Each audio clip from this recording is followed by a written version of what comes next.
Hello students, today topic is causes of migration. Last lecture में हमने पढ़ा था which factor affecting the stream of migration, wave of migration, spatial variation of migration and international migration.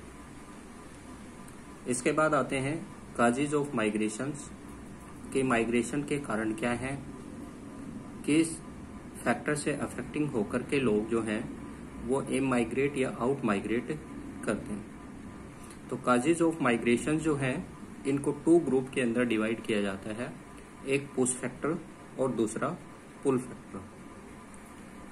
Push factor जो populations को अपनी से दूसरी ओर जो है वो पुश करता है, उसको धकेलता है। मीन्स जहां पर human development, human growth, economic development और पॉपुलेशंस के लिए अनफेवरेबल कंडीशंस क्रिएट हो जाती हैं, जैसे कि unemployment, political instability, lack of public facility, security, natural disaster and hazards. ये फैक्टर जो हैं वो पॉपुलेशंस को आउट माइग्रेट करते हैं, जिनको हम पुश फैक्टर का नाम देते हैं। दूसरी तरफ आती है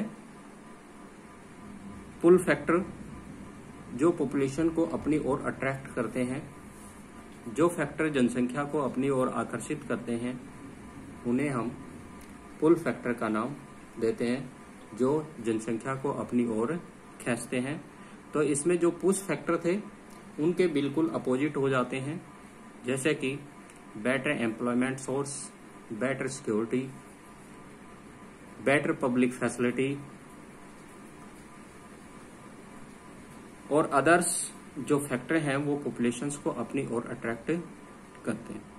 तो इनमें से जो इम्पोर्टेंट फैक्टर हैं जो पॉपुलेशंस को माइग्रेट करने के लिए रिस्पॉन्सिबल हैं, उनमें सबसे पहला जो फैक्टर आता है वो आता है आपका एम्प्लॉयमेंट। पॉपुलेशंस को लाइवलीहुड्स के लिए एम्प्लॉयमेंट सोर्स की रिक्वायरमेंट होती है, और जहां पॉपुलेशंस को बेटर जॉब अपॉर्चुनिटीज मिलती हैं उनको लाइवलीहुड के बेटर सोर्स इजिली अवेलेबल हो जाते हैं। उनको उनके स्किल्स, टेक्नोलॉजी, एजुकेशन के लेवल के according job opportunities without discriminations के, बिना किसी भेदभाव के प्राप्त हो जाती हैं। तो वहां पर पॉपुलेशंस लार्ज स्केल में माइग्रेट होती है, और जिस रीजन्स के अंदर लैक ऑफ एम्प्लॉयमेंट होता है वहां से पॉपुलेशन है वो आउट माइग्रेट होती है। तो इसमें देखिए, people migrate in large number from rural to urban areas in search of employment, कि गांव से लोग बड़े पैमाने पर शहरों की ओर जॉब की खोज के लिए आते हैं, रोजगार की तलाश के अंदर आते हैं। The agriculture base of rural areas does not provide employment to all the people living there. जिस क्षेत्र के अंदर जो लोग रहते हैं, एग्रीकल्चर उन सब लोगों को रोजगार उपलब्ध कराने में असमर्थ होते हैं। जो कृषि क्षेत्र है उसमें सभी लोगों को रोजगार उपलब्ध नहीं होते, इसलिए जो सरप्लस पर्सन होते हैं, जो अधिक पर्सन होते हैं, वो लोग अपने रोजगार की तलाश में ग्रामीण क्षेत्र से नगरीय क्षेत्र की ओर माइग्रेट होते हैं। Even the small scale and cottage industry of village fall to provide employment to the entire rural folk. जो ग्रामीण क्षेत्र होते हैं, इन ग्रामीण क्षेत्रों के अंदर जो जनसंख्या का एक बड़ा भाग होता है, वहां जो कॉटेज इंडस्ट्री है या छोटे पैमाने के उद्योग हैं, ये इनको रोजगार उपलब्ध कराने में असमर्थ होते हैं। Employment the entire rural folk, इसलिए लोग जो हैं वो इस क्षेत्र को छोड़ करके और अर्बन एरिया की ओर माइग्रेट होते हैं, जिससे वहां पर इंडस्ट्री में, ट्रेड, ट्रांसपोर्ट, अदर सर्विस के अंदर उनको बेटर जॉब के स्कोप अवेलेबल हो जाते हैं, बेटर जॉब अपॉर्चुनिटीज प्राप्त हो जाती है। इसके बाद आता है नेक्स्ट पॉइंट, मैरिज। मैरिज के कारण से भी फीमेल जो हैं वो बड़े पैमाने पर one place to another place जो है वो माइग्रेट होती है, जिसमें अधिकतर जो है वो फीमेल्स होती हैं जो अपने पेरेंट्स के रेजिडेंशियल प्लेस को छोड़ करके अपने हस्बैंड के रेजिडेंशियल प्लेस पर माइग्रेट होती है। Marriage is a very important social factor of migration. Every girl has migrate to her law place of residence after marriage. प्रत्येक लड़की जो है वो विवाह के बाद अपने ससुराल में जाकर के रहती है और अपना रेजिडेंशियल प्लेस जो है वो माइग्रेट करती है। Thus the entire female population of India has to migrate over short और लॉन्ग डिस्टेंस। इसके कारण से भारत के अंदर बड़े पैमाने पर महिलाएं जो हैं वो छोटी और लंबी दूरी के लिए माइग्रेट करती हैं। कम दूरी के लिए या अधिक दूरी के लिए वो प्रवास करती हैं। नेक्स्ट आ जाता है education.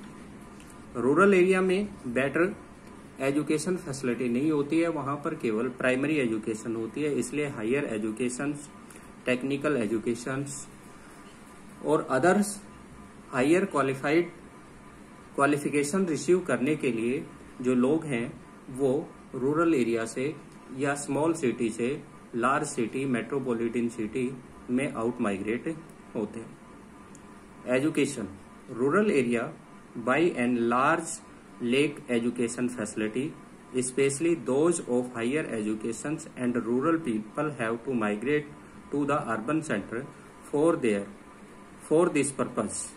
Many of them settle down in the city for earning the livelihood after complete their education. Education receive करने के लिए ये लोग जो है वो रूरल एरिया से अर्बन एरिया की ओर माइग्रेट होते हैं। जब अपनी उनकी एजुकेशन कंप्लीट हो जाती है तो वो अर्बन एरिया के अंदर ही अपनी लाइवलीहुड्स अर्न करने के लिए सेटल हो जाते हैं, वहां उनको जॉब रिसीव हो जाती है और वहीं पर वो अपना रेजिडेंशियल प्लेस बना लेते हैं। तो इस प्रकार से हायर एजुकेशन लेने के लिए भी रूरल एरिया से लार्ज स्केल में स्टूडेंट्स आउट माइग्रेट होते हैं। नेक्स्ट आ जाता है इसके अंदर लेक ऑफ सिक्योरिटी।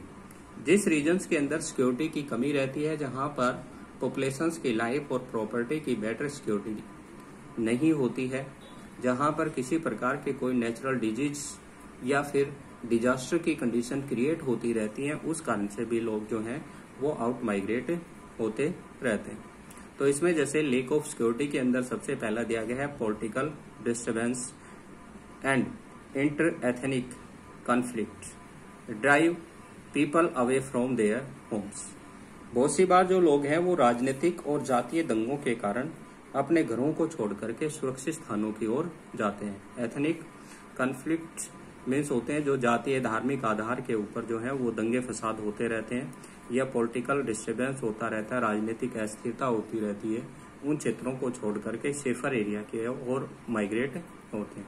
जैसे इसमें दिया गया large number of people have migrate out of Jammu and Kashmir and Assam during the last few years due to disturbed conditions there. Jammu और कश्मीर के अंदर, आसाम के अंदर, नागालैंड के अंदर लार्ज स्केल्स के अंदर लोग हैं वो सिक्योरिटी पर्पस के कारण से आउट माइग्रेट हो रहे हैं। तो ये इसमें आपको ध्यान रखना है। ये 4 पॉइंट है। इसके बाद जो है लेक ऑफ पब्लिक फैसिलिटी आ जाती है। लेक ऑफ पब्लिक फैसिलिटी के अंदर बेटर हेल्थ फैसिलिटी हो जाती है, इलेक्ट्रिसिटी आ जाती है, ट्रांसपोर्ट कम्युनिकेशन सिस्टम आ जाते हैं। इनकी जहां पर कमी होती है तो इनको बेटर फैसिलिटी रिसीव करने के लिए लोग जो हैं वो जहां पर ये फैसिलिटी अच्छी होती है, बेटर हेल्थ फैसिलिटी होती है, बेटर इलेक्ट्रिसिटी होती है, बेटर वाटर सप्लाई होती है, उन क्षेत्रों की ओर भी ये आउट माइग्रेट हो जाते हैं। इसके बाद आता है हाई लिविंग स्टैंडर्ड। लोग जो हैं वो एक बेटर लिविंग स्टैंडर्ड लिव करने के लिए, जीने के लिए जो है वो किसी स्थान को छोड़ देते हैं। और जहां पर ये लिविंग स्टैंडर्ड की कंडीशंस बेटर होती हैं, जहां हाई लिविंग स्टैंडर्ड होता है, उन क्षेत्रों के अंदर आउट माइग्रेट हो जाते हैं। जैसे कि कुछ जो रिच पर्सन होते हैं या हाई सैलरीड पर्सन जो होते हैं, ये स्मॉल टाउन, सिटी या रूरल एरिया को लेफ्ट करके और अर्बन एरिया की ओर मूव करते हैं और वहां पर जाकर के वो रहने लग जाते हैं, क्योंकि वहां की बेटर सोसाइटी होती है, बेटर लिविंग स्टैंडर्ड होता है, सभी पब्लिक फैसिलिटी वहां प्रॉपर अवेलेबल होती है। तो ये आपके 5-6 पॉइंट हैं, इनको आप अच्छे से ध्यान में रखना है, क्योंकि ये 5 मार्क्स में क्वेश्चन आपसे पूछ सकते हैं। What is the causes of migration, what is the causes of out migration. Out migration के जब ये आते हैं तो इसके अंदर लेक ऑफ एम्प्लॉयमेंट आ जाता है, लेक ऑफ एजुकेशन सिस्टम आ जाता है, लेक ऑफ सिक्योरिटी आ जाती है, लेक ऑफ पब्लिक फैसिलिटीज आ जाती हैं, lake of health facility, lake of transport system और सिक्योरिटी सिस्टम जो है, ये सारे इसमें इंक्लूड कर लेते हैं। तो ये एक दूसरे के अपोजिट होते हैं, इमाइग्रेट और out migrate, means push factor और पुल फैक्टर। तो इनको आप अच्छे से ध्यान में रखना है। इसके बाद आगे देखिए, people also migrate on A short term base in search of better opportunities for the recreations, healthcare facility, legal advice for availing service which the nearby town provides। लोग जो हैं वो शॉर्ट टर्म के लिए भी आउट माइग्रेट होते हैं, जिसके अंदर वो बेटर अपॉर्चुनिटीज, रिक्रिएशन, एंटरटेनमेंट वगैरह के लिए, हेल्थ फैसिलिटीज के लिए, लीगल एडवाइस के लिए और अदर्स जो बेटर सर्विस होती है उनको रिसीव करने के लिए वो शॉर्ट टर्म के लिए अपने नियर बाई एरिया, टाउन्स वगैरह के अंदर भी आउट माइग्रेट होते हैं। इसके बाद आगे देखिए, पुश एंड पुल फैक्टर वैसे पहले ही बता चुके हैं, लेकिन फिर देख लीजिए। Urban centre provide vast scope of employment in industry, transport, trade and other service. They also offer modern facility of life. कि जो अर्बन सेंटर हैं वो बड़े पैमाने पर रोजगार के साधन औद्योगिक क्षेत्र में उपलब्ध करवाते हैं, ट्रांसपोर्ट सिस्टम में लार्ज स्केल्स पर एम्प्लॉयमेंट प्रोवाइड करते हैं, ट्रेड सेंटर के अंदर आते हैं और अदर सर्विस के अंदर जॉब अपॉर्चुनिटीज प्रोवाइड करते हैं। They also offer modern facility of life. और ये जो अर्बन सेंटर हैं वो जीवन को आधुनिक जो सुविधाएं हैं वो उपलब्ध करवाते हैं अच्छा जीवन व्यतीत करने के लिए। Thus they act the magnets for the migrant people and attract people from other area। इसलिए ये फैक्टर जो हैं वो पॉपुलेशंस के लिए मैग्नेट का काम करते हैं, यानी चुंबक का काम करते हैं और पॉपुलेशन इनकी ओर अट्रैक्ट होकर के इस एरिया के अंदर आती है। This is known as pull factor. इसको हम पुल फैक्टर का नाम देते हैं, यानी कि जनसंख्या को अपनी ओर आकर्षण करने का कारक ये कहते हैं। लेकिन इनके अपोजिट कुछ फैक्टर होते हैं जहां से लोग आउट माइग्रेट होते हैं, तो उनको हम पुश फैक्टर कहते हैं, जो जनसंख्या को अपने से दूर धकेलते हैं, तो उनको हम पुश फैक्टर का नाम देते हैं। People also migrate due to push factor such as unemployment, hunger, starvation, भूखमरी, अनएम्प्लॉयमेंट आदि के कारण से जो लोग हैं वो आउट माइग्रेट होते हैं, उस स्थानों को छोड़ते हैं। When they do not find means of livelihood in their home village. जब लोगों को उनके होम विलेज में, यानी कि उनके आसपास के क्षेत्र के अंदर उनको लाइवलीहुड्स के बेटर सोर्स अवेलेबल नहीं होते हैं, तो वो लोग जो हैं वो उस क्षेत्र को जो है वो छोड़ने का प्रयास करते हैं। और ये फैक्टर जो होते हैं इनको हम पुश फैक्टर कहते हैं। They are pushed out of the nearby और डेस्टिनेट टाउन्स। और ये अपने नियर बाई एरिया से दूर क्षेत्रों के अंदर जाते हैं।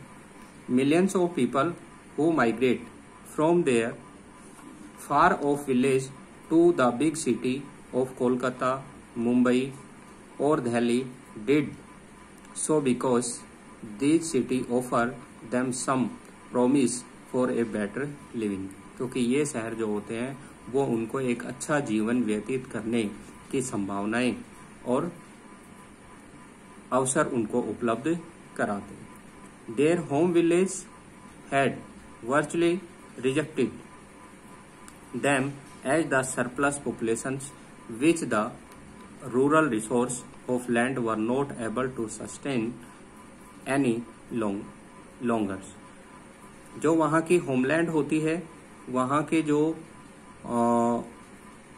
होम रिसोर्सेज होते हैं, वो वहाँ के सरप्लस पॉपुलेशंस को उनके डेवलपमेंट के रिसोर्स अवेलेबल कराने में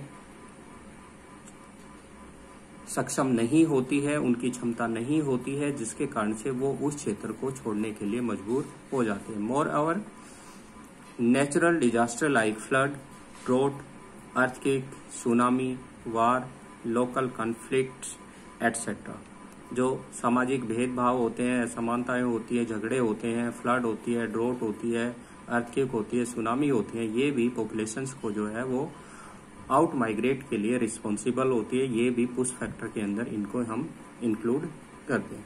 तो ये आपको इसमें ध्यान रखना है कि कौन से हमारे पुश फैक्टर थे, कौन से हमारे पुल फैक्टर थे, कौन से हमारे माइग्रेशंस को अफेक्टेड करने वाले फैक्टर हैं और कौन से हमारे आउट माइग्रेशंस को अफेक्टेड करने वाले फैक्टर हैं।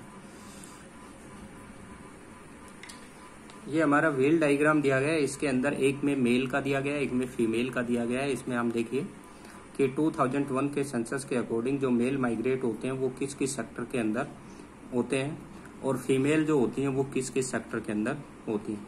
तो इसमें सबसे पहला दिया गया है वर्क और एम्प्लॉयमेंट के लिए। वर्क और एम्प्लॉयमेंट के लिए जो लोग माइग्रेट होते हैं उनको डॉट डॉट इंडेक्स के थ्रू जो है वो व्हील डायग्राम के अंदर शो किया गया है। मीन्स इंडिया के अंदर जो मेल माइग्रेट होते हैं यानी कि पुरुष उत्प्रवास करते हैं, उनमें 38% जो है वो वर्क और एम्प्लॉयमेंट के लिए आउट माइग्रेट होते हैं। सेकंड पोजीशन पर इसमें जैसे दिया गया है आपका बिजनेस पर्पज के लिए। बिजनेस पर्पज के लिए जो लोग आउट माइग्रेट होते हैं वो उसके अंदर 3% होते हैं। उसके बाद एजुकेशन के लिए जो मेल माइग्रेट होते हैं वो आपके होते हैं 6%। इसी प्रकार से मैरिज के कारण से जो मेल माइग्रेट होते हैं वो बहुत ही कम होते हैं, केवल 2% होते हैं और ये केवल जो होते हैं वो सबसे अधिक मेघालय के अंदर होते हैं। मेघालय एक ऐसा स्टेट है इंडिया के अंदर जिसके अंदर मेल जो हैं वो अपने ससुराल जाकर के रहते हैं। ये आपको ध्यान में रखना है। क्योंकि मेल माइग्रेशन जो है वो मैरिज के कारण से सबसे अधिक मेघालय के अंदर होता है, क्योंकि वहां पर मातृस्थात्मक व्यवस्था है। क्या है वहां पर? मातृस्थात्मक व्यवस्था है, यानी कि माँ की संपत्ति का बेटियों पर अधिकार है, जिसके कारण से वहां पर विवाह के बाद पुरुष जो होते हैं वो अपने ससुराल में जाकर के रहते हैं, जबकि इंडिया के अन्य जो क्षेत्र है उसके अंदर जो फीमेल होती हैं वो अपने ससुराल में जाकर के रहती हैं। इसलिए मैरिज के कारण से 2% जो लोग हैं वो मेल माइग्रेट होते हैं। इसके बाद आते हैं मूव आफ्टर बर्थ। बर्थ के बाद जो अपना रेजिडेंस प्लेस जो है वो चेंज कर लेते हैं, किसी भी कारण से वो कर लेते हैं, तो वो आ जाते हैं आपके 10% जो होते हैं। उसके बाद जो होते हैं move with house holds. House hold जो होते हैं अपने घर को यानी अपने रेजिडेंशियल प्लेस को छोड़ करके जाते हैं, तो ये लोग जो हैं ये आपके आ जाते हैं 25%। इसके बाद जो है वो अदर्स जो होते हैं वो 16% के अंदर आते हैं। इसी प्रकार से फीमेल जो होती हैं इनका भी दिया गया है इसके अंदर। ये फीमेल का व्हील डायग्राम है, इसके अंदर 65% जो फीमेल है वो मैरिज के कारण से आउट माइग्रेट होती है। बिजनेस पर्पज के लिए केवल 1% फीमेल आउट माइग्रेट होती हैं। इसी टाइप से वर्क और एम्प्लॉयमेंट के लिए इंडिया के अंदर केवल 3% फीमेल जो है वो आउट माइग्रेट होती हैं। इसी टाइप से जो है 5% जो है वो बर्थ के बाद जो है वो अपने बर्थ प्लेस को चेंज करती है। इस प्रकार से मूव टू हाउस होल्ड जो रेजिडेंशियल प्लेस चेंज करती है वो 19% होती हैं और 7% जो है वो अदर रीजन्स के कारण से आउट माइग्रेट होती है। तो ये मेल और फीमेल का दिया गया है, इसमें कंपैरिजन दिया गया है कि मेल किसके कारण से आउट माइग्रेट होते हैं और फीमेल जो है वो किस कारण से आउट माइग्रेट होती हैं। तो इनको आपको अच्छे से ध्यान में रखना है। बहुत सी बार ये कंपैरिजन करने पूछ सकते हैं या व्हील डायग्राम दे करके आपसे वैल्यू बेस्ड टाइप के अंदर ये क्वेश्चन आपसे पूछ सकते हैं। इसके बाद आता है आपका कॉन्सिक्वेंस ऑफ माइग्रेशन। माइग्रेशंस जो होता है वो पॉपुलेशंस के रीडिस्ट्रीब्यूशंस को शो करता है। ये हमें पहले भी पढ़ चुके हैं कि हमारी जनसंख्या का पुनर्वितरण किया जाता है, जहां पर मेल अधिक होते हैं, कहीं पर फीमेल अधिक हो जाती है, कहीं पर पॉपुलेशन डेंसिटी हाई हो जाती है तो कहीं पर कम हो जाती है, कहीं पर वर्किंग पॉपुलेशन हाई हो जाती है तो कहीं पर जो है वो नॉन वर्किंग पॉपुलेशन, चाइल्ड और जो ओल्ड एज पॉपुलेशन है वो अधिक हो जाती है। तो इसके क्या क्या कॉन्सिक्वेंस होते हैं, क्या परिणाम होते हैं, ये हम इसके अंदर पढ़ते हैं। तो इसमें सबसे पहला जो आता है वो आता है आपका इकोनॉमिक कॉन्सिक्वेंस। इकोनॉमिक कॉन्सिक्वेंस क्या होता है? इकोनॉमिक कॉन्सिक्वेंस का अर्थ होता है कि जो आर्थिक परिणाम होते हैं, आय से संबंधित, इनकम से संबंधित जो है उसके क्या कॉन्सिक्वेंस होते हैं। जहां आउट माइग्रेट होते हैं तो वहां की इकोनॉमिक कंडीशंस पर क्या इफेक्ट होता है, और जहां इमाइग्रेट लोग होते हैं तो वहां की इकोनॉमिक कंडीशंस पर क्या इफेक्ट होता है। तो ये इसके अंदर हम ध्यान देते हैं। तो ये इकोनॉमिक कॉन्सिक्वेंस होते हैं, ये डोमेस्टिक और इंटरनेशनल टू टाइप्स के होते हैं। तो डोमेस्टिक से क्या इफेक्ट होता है? डोमेस्टिक जो होते हैं उसको टू टाइप्स के अंदर डिवाइड कर देते हैं, एक इंट्रा स्टेट होते हैं और एक इंटर स्टेट होते हैं। तो इंट्रा स्टेट से क्या माइग्रेशन पर इफेक्ट होता है, इंटर स्टेट से क्या होता है और इंटरनेशनल से क्या इफेक्ट होता है। तो इसके अंदर सबसे पहले मैं बता रहा हूं आपको intra state. Intra state means होता है एक ही स्टेट के अंदर, एक ही स्टेट के अंदर जब एक गांव से दूसरे गांव के अंदर आउट माइग्रेट होते हैं। तो एक गांव से दूसरे गांव के अंदर जब आउट माइग्रेट होते हैं तो जो बड़े गांव होते हैं उसमें छोटे गांव के लोग इमाइग्रेट होते हैं, वहां से एम्प्लॉयमेंट सर्च करते हैं, वहां से ट्रेड वगैरह करते हैं या अदर जो लाइवलीहुड के सोर्स अर्न करते हैं, और स्मॉल विलेज के अंदर ले जाकर के उनको वो खर्च करते हैं। उनको उस जो इनकम होती है उस इनकम का यूज करते हैं, जिसके कारण से स्मॉल जो विलेज होते हैं उनकी इकोनॉमिक ग्रोथ इंक्रीज होती है, वहां के जो लोग होते हैं उनकी आजीविका के साधन में वृद्धि होती है, उनका लिविंग स्टैंडर्ड जो है वो इंक्रीज होता है और उससे उस विलेज के अंदर डेवलपमेंट का लेवल इंक्रीज होता है, उसका बेसिक इंफ्रास्ट्रक्चर है वो स्ट्रॉन्ग होने लगता है। इसके साथ ही आता है आपका इंटरस्टेट। इंटरस्टेट आता है एक स्टेट से दूसरे स्टेट के अंदर जब लोग आउट माइग्रेट होते हैं तो उससे उनके जो आउट माइग्रेट स्टेट हैं उनके विलेज के अंदर उनकी जो परचेजिंग कैपेसिटी होती है वो इंक्रीज होती है, उनके जो फैमिली मेंबर्स होते हैं उनका लिविंग स्टैंडर्ड इंक्रीज होता है, विलेज के अंदर इकोनॉमिक ग्रोथ स्टार्ट हो जाती है, विलेज के अंदर डिफरेंट टाइप्स के ट्रेड, शॉप्स और अदर्स जो कॉटेज इंडस्ट्री हैं वो डेवलप होते हैं और वहां पर डेवलपमेंट का लेवल इंक्रीज होना स्टार्ट हो जाता है।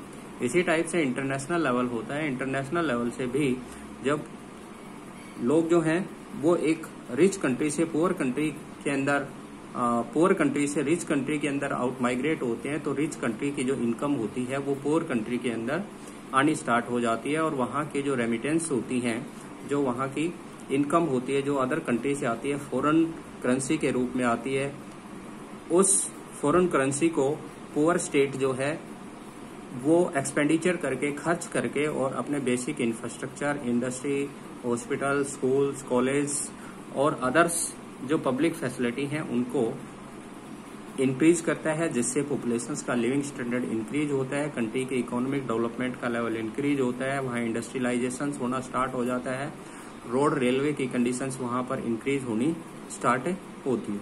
तो इससे कंट्री की इकोनॉमिक ग्रोथ जो है वो इंक्रीज होती है। जहां से लोग जो हैं वो माइग्रेट करते हैं तो वहां के जो विलेज होते हैं, वहां के टाउन्स होते हैं या वहां की जो कंट्री होती है वहां की इकोनॉमिक ग्रोथ रेट है वो इंक्रीज होनी स्टार्ट हो जाती है।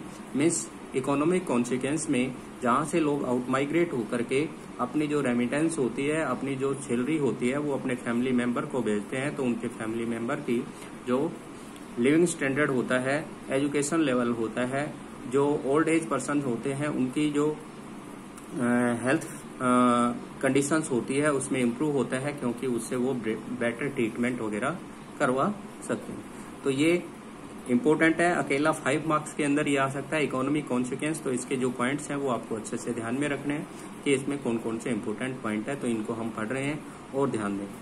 Most people migrate for economic gain, कि आर्थिक लाभ प्राप्त करने के लिए लोग जो हैं वो आउट माइग्रेट होते हैं। And economic benefit is the most important consequence of migration, जिससे वो अधिक से अधिक जो है वो आर्थिक लाभ जो है वो प्राप्त कर सकें। यानी कि बहुत से लोग हैं वो आर्थिक लाभ के लिए प्रवास करते हैं, और आर्थिक लाभ प्रवास का सबसे बड़ा परिणाम होता है। People migrate out send remittance to their families at home and at the economic prosperity. लोग जो होते हैं वो जो माइग्रेट पर्सन्स होते हैं वो अपनी जो इनकम होती है वो अपने फैमिली मेंबर को भेजते हैं। यानी कि देश से बाहर जाने वाले प्रवासी जो हैं वो अधिक धन कमाते हैं और अपने परिवारों की आर्थिक सहायता करते हैं। Family home to aid the economic prosperity. Remittance from the international migrations.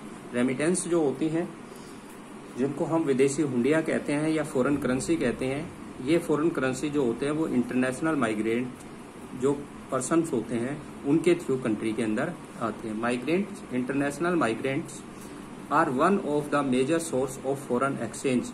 जो विदेशी मुद्रा होती है उसका ये सबसे बड़ा स्रोत होता है, क्योंकि जैसे कि इंडिया से कनाडा के अंदर कोई लोग जा रहे हैं तो कनाडा की करेंसी उनको सैलरी के रूप में मिलती है, और जब इस कनाडा की करेंसी को वो इंडिया के अंदर भेजते हैं तो इंडियन गवर्नमेंट जो होती है उसको ये कनाडा की करेंसी रिसीव होती है, और इस करेंसी को इंडियन गवर्नमेंट जो होती है वो रुपए में कन्वर्ट करके या इंडियन करेंसी में कन्वर्ट करके उनके फैमिली मेंबर को प्रोवाइड करवाती है। तो इससे विदेशी मुद्रा जो है वो गवर्नमेंट को प्राप्त होती है। इस फॉरेन करेंसी का जो गवर्नमेंट है वो यूज करती है, वो इंटरनेशनल ट्रेड्स और अदर्स जो इंटरनेशनल एक्सचेंज जो होते हैं उनके अंदर इसको यूज करती है। इसमें देखिए according to world bank migrations and remittance fact book 2008 के अनुसार जो वर्ल्ड बैंक की रिपोर्ट है उसके अनुसार दिया गया, India is the top receiver of remittance from abroad and receive $27.0 billion. 27 billion dollar US dollar जो है वो इंडिया 2007 के अंदर जो है वो रेमिटेंस के थ्रू रिसीव की थी। यानी कि दूसरे देशों, भारत के लोग जो हैं वो दूसरे देशों में जाकर के जो करेंसी भारत में भेज रहे हैं उससे 27 बिलियन डॉलर की करेंसी रिसीव की थी। This follow by China. इसके बाद चाइना आता है $25.7 बिलियन। इसके बाद मैक्सिको आता है $25 billion dollar. Philippine $17, France $12.5, Spain 8.9, Belgium $7.2 billion, Germany and UK 7 billion each, अलग अलग दोनों 7 बिलियन, एंड रोमानिया 6.8 बिलियन। ये लोग जो हैं, ये कंट्री जो है वो दूसरे देशों में अपने पर्सन्स को आउट माइग्रेट करके या यहाँ के लोग जो हैं वो दूसरे देशों में जा करके जो करेंसी रिसीव कर रहे हैं, तो उससे फॉरेन रेमिटेंस इन कंट्री को बड़े पैमाने पर रिसीव हो रही है। इंडिया के अंदर जो दूसरे देशों के अंदर लोग जा रहे हैं और वहां से लार्ज स्केल्स के अंदर इंटरनेशनल करेंसी जो है वो रिसीव कर रहे हैं, वो है पंजाब, केरला और तमिलनाडु। ये ध्यान में रखना है, पंजाब के लोग जो हैं वो बड़े पैमाने के अंदर दूसरे देशों के अंदर जाते हैं। यानी कि भारत में इंटरनेशनल माइग्रेशन करने वाले जो स्टेट हैं उनमें फर्स्ट पोजीशंस पर आपका पंजाब आता है, सेकंड पर केरला आता है और थर्ड पर तमिलनाडु आते हैं, जो दूसरे देशों में लार्ज स्केल्स पर आउट माइग्रेट हो रहे हैं। Receive their significant amount from their international migration. Remittance by internal migrants also plays a significant role in the economic growth of the source regions। जहां से ये लोग आउट माइग्रेट होते हैं वहां की इकोनॉमिक ग्रोथ के लिए जो इंटरनेशनल रेमिटेंस होती है वो बहुत ही महत्वपूर्ण होती है। These remittance are use for the food.